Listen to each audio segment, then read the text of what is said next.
Hey YouTube! So this is the start of another new series. I thought it would be fun to just sit down, have a cup of tea, and chat a little bit about a question that comes up that I've been hearing a lot, whether it's online or just around, and give my opinion. So this series is called Unsolicited Advice, and yes, it is really just basically an excuse to give an opinion, but also to dig in on a topic that's going around. So in this first video in the series, I want to talk about something that I've heard come up a few times recently in like advice sections of podcasts or online in various places about relationships, and that is the question of, should you stay with someone if you know for a fact that they are not the person that you're going to marry? That you are, for some reason, not compatible with them in a long-term fashion. My throat's a little dry, so I'll definitely be drinking tea during this.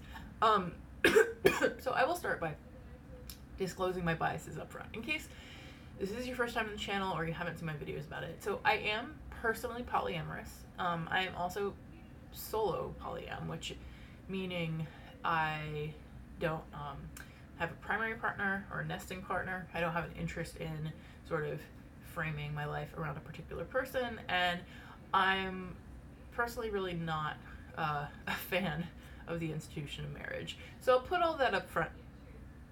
But I will say that for the purposes of talking about this question, I'm going to make some assumptions. So we're going to go ahead and just take as written that in the context of anybody who's asking this question, they do want to get married someday. They do believe that in marriage they either believe or hope that they'll be with one person from the point that they marry for the rest of their lives. That they are monogamous, or I guess you could even answer this in terms of polyamory if you do have kind of a hierarchical concept, so you're looking for the one primary partner. This would work too. But assuming that somebody who's asking the question of whether you should stay with somebody if you know that they're not the one, that they're going to come from that perspective. So I will take all that as written, and I'm not going to argue against any of it. But I do want to talk about the question in that context, because I think it's interesting, and I think it shows some things about the way, as a society, that we maybe expect monogamy to work, or the way that we expect, like, the concept of having a marriage, a lasting, healthy marriage to work. So I am going to upfront say that my answer to should you stay with them would be not an unqualified yes, but would be yes sometimes. Yes if you want to. And so reasoning for that. One, I think particularly if you're younger, this isn't only younger people who have this question, but I think a lot of younger people may have this question. And because I know it came up a lot, among friends when I was in college, where somebody, for example, would date someone, learn that often it was around kids, they would learn that they didn't want to have kids. Or in college, a lot of times it would be, I know this person is going to study abroad, like I know they're going to be gone for a particular period of time, or they're going to be transferring to a different college that's far away, and we know that neither of us do long distance, so is there any point in having a relationship with a specific expiration date? And I think this general question is not necessarily about an expiration date, because it might be, should I stay with this person for any period of time that isn't permanent? But when that would come up, particularly among younger people, one of the things I would think was, well, part of the value of the relationships that you have in your life, right, is to gain experience in relationships. So especially if you're not planning to marry soon, or you don't expect to marry soon, then why not? Why not have some relationships? Even if a relationship feels like it could go on indefinitely, and it might be years and years, and you're thinking, well, if I'm with this person for years and years, then I won't find my other person. You never know, right? You never know the length of a relationship. A lot of relationships last a long time, and a lot of relationships don't. And so particularly when you're younger, but even when you're older, I think that it's just valuable to one, just have the experiences. Two, I think that there's a specific value in having the experience of dating somebody who isn't the person you're going to marry, who may be very different from that person. So you know, there are so many things that you can get out of a relationship before you settle on one specific relationship in your life. And some of these are things you could also get out of friends, but things like, you know, a new hobby or pastime or interest that you discovered through a relationship with a partner. Other friends, you know, friends of friends. You may very well meet the person you're going to marry through the person you're dating. This is the thing that happens. You know, sometimes circumstances, people are dating, people are not dating, and eventually, you know, two people are single and end up together. You might get a chance to explore something about your sexuality or something about, you know, the way you relate romantically that isn't necessarily something that you want forever, but is something that you want to experience. I think, you know, sometimes, for example, you might date somebody and think, there is no way I could live with this person, right? Like, we could not share space. We are incompatible in terms of space sharing. And I know that I want to cohabit with the person I marry, and so this is not my person. But you might have a great experience, right? You get to have had the experience of dating that person. I value very much the people that I've gotten to date. You know, sometimes I'm almost like in a weird way proud of myself. Like, I got to date that really awesome person for several years or for 6 months or whatever it was. You know, that's an experience I'm really happy that I had. You might learn something new about yourself through that person. You might develop in a particular way that you wouldn't have had you had not had that experience.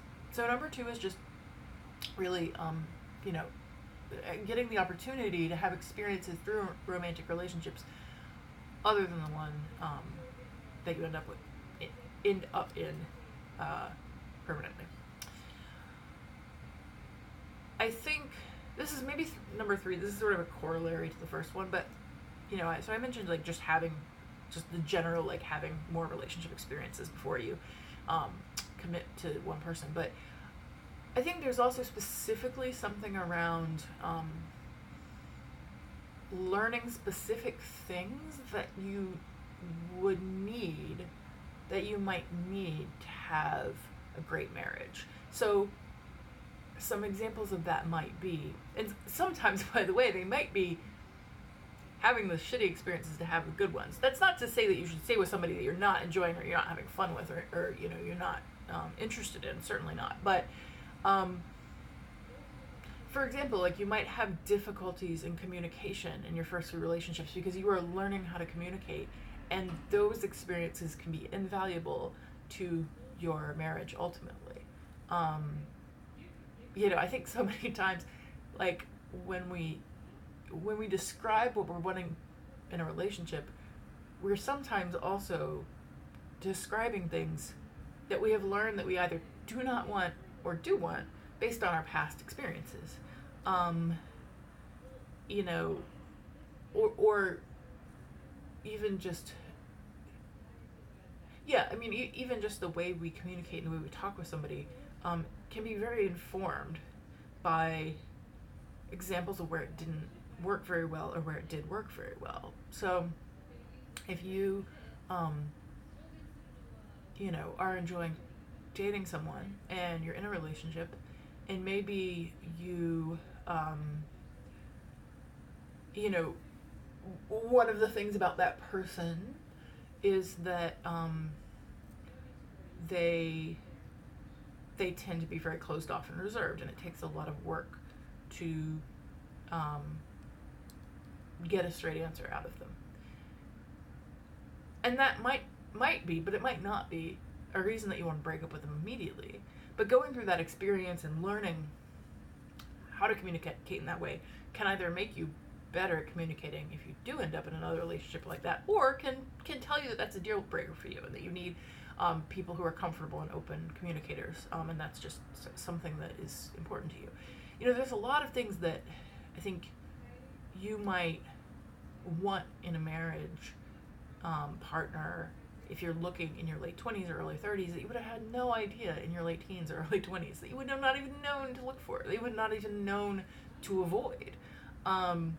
So, beyond just the general sort of traits or have experience, like they're, narrowing in on what you're looking for in a partner based on your past experiences can be really valuable.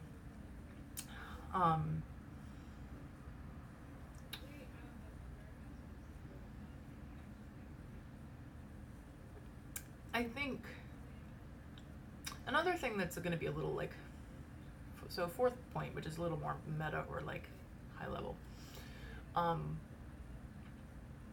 So not everyone's going to agree with this, but I think it can be valuable to think about the way you think about relationships. That's the meta. You're thinking about the thing that you're thinking about. But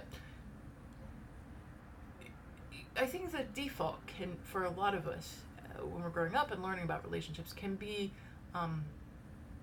that it's almost a race, or so we want to get married, not necessarily as quickly as possible. I don't know if that's true. I think a lot of people now, don't want to get married until after they finish college or grad school, or after they do something in their career specifically, or until they're ready to start a family. Or so, like, a lot of people, aren't trying to get married as soon as they possibly can. But I think there still is a cultural feeling of getting married by a certain age. So there's a feeling of like wanting to get married quickly, and then knowing that your ideal state is to stay together and as long as possible. And while those things can go together, I think like one of the reasons why the divorce rate is going up or has gone up in recent decades is because people live longer, right? And so the idea of staying with somebody for 50, 60, 70 years, that's a long time. That's not to say that you won't find that, but I think when we think of it as a race, and also when we think of the value of a relationship as being measured by how long it is, even if you do believe in marriage and you believe in the like one soulmate kind of thing, ask yourself whether you also believe that duration is important, or that finding them as quickly as possible is important. Because maybe it's not. And there's something to say, I think, for waiting. So related to the last point, like at least waiting to the point where you really know yourself and you really have a strong foundation and understanding of what you're looking for in a relationship before you get married. And so being, rather than thinking being in this relationship right now is keeping me from the chance of meeting my future spouse, thinking I have decades and decades and decades to meet my future spouse and to have that relationship. So there's no rush and there's no hurry to break up with a person that I'm enjoying, that I'm having a good time with, just because of that. I'll give an example from hopefully my mom doesn't mind me sharing this, but for my parents, I'll try to be vague. But my mom has said to me before that, it was kind of unfortunate in a way, that so she got married in her late 20s, and my dad's 8 years older. And it's unfortunate in a way that, like, the way she saw the world at the time that they got divorced,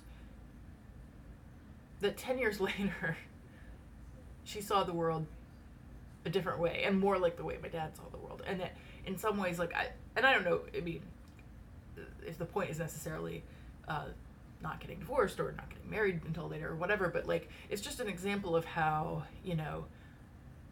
over the period of 10 years or another 10 years, you change a lot. And so the earlier you get married, and I think you continue to change throughout life, but I think in some ways that change is a lot more dramatic when you're younger. And so there's something to be said for not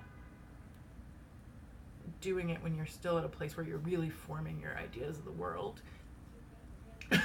Because you may find 10 years later that wasn't really the person that you wanted to spend 50 years with. And maybe at 30, you're more likely to find somebody you want to spend 50 years with than at 20. I don't know if that's true, but it's possible that it's true.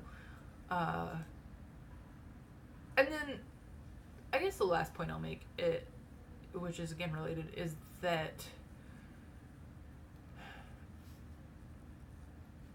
I think, so again, recognizing that the value of a relationship is the relationship itself and not the duration and not when it starts.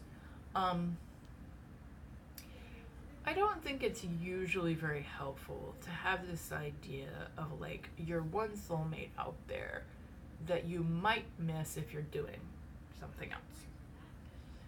It's part of this general culture of FOMO that we know gives us anxiety. We know doesn't really help anything. And there's no way of knowing if we miss somebody, something that our brain comes up with to tell us, oh, you've got to, like be focused on this goal, and you shouldn't stay with somebody if you know you're going to break up, because that's time that you're missing out from searching. I think most people, maybe not all, but I think a lot of people who do believe that like you can be meant for somebody and somebody can really be your soulmate don't necessarily actually believe that there's literally one person in the whole universe that you're meant to find. And frankly, if you do believe that, then I think you're going to find them no matter what. Like I think if you really believe that, then like that's going to happen. So one, if you believe that, then there's no reason that you're not going to find them if later. But I think most of us don't quite believe that. Believe that there's more than one person that could be that person out there for them. And so if we're constantly ending relationships because we are afraid of missing out on somebody, there's also the possibility that you could just be single for a really long time. And for some of us, that's great. I mean, I like being single personally, but like not everyone does. If you are enjoying a relationship and then you end it and then you're single and you're not very happy, and maybe you spend 5 years searching until you find the person, then you might go back and regret those 5 years and be like, God, why didn't, I could have, if I was going to meet this person anyway in this specific year, then I could have had the 5 years before filled up with another relationship that might have taught me things about myself. It might have been fulfilling in its own way. So just, like be aware of that if you spend so much time focused on searching that you might miss the time that's actually happening, and I don't really want that for anybody. So that's basically my reasoning why I think you should stay with somebody, but you should consider it a perfectly valid option to spend some time with someone in a relationship with someone, even in a very serious relationship with someone who is not going to be your ultimate future spouse. That you should have the experience, get the chance to spend time with somebody who is going to move, or somebody who doesn't want kids and you do, or somebody who doesn't want to get married and you do, any of these various things. Don't necessarily deny yourself that experience. Now, I want to caveat and say, if you have another reason not to stay with the person, do not stay with it. So, certainly, this advice does not apply to all relationships. The advice is not to stay if there are other reasons that you don't want to be with them. And I think the advice is still to be honest. So if the other person, if it's a case where something that the other person doesn't about your compatibility or your preferences, I don't think it makes sense to lead them on or to like let them believe that you are going to get married or that they are the one. If you know that there's a deal breaker, I think you should be upfront and honest and communicate about that and say, hey, I'm really enjoying dating you and I'm enjoying this relationship and I'd like to continue this relationship, and I might even like this relationship to become more serious, but just so you know, I don't want kids or whatever it is, and so I think it's very unlikely that we will end up marrying each other, and let them make their own decision about what that means to them. Because secrets fester, and there's no reason to not be honest in a relationship. If they don't want to be with you, then they're not the right person for you right now. So I just want to add that caveat to make that clear. But Yeah, that's my general thoughts there. Would love to hear in the comments what your response would be to this question that no one asked me. And I would say give ideas for the series, but then it wouldn't be unsolicited advice. So you'll just have to wait and see what pops up next. But if you enjoy content about relationships and alternative relationships and things, I talk about that from time to time. So feel free to like and subscribe, and we'll see you next time.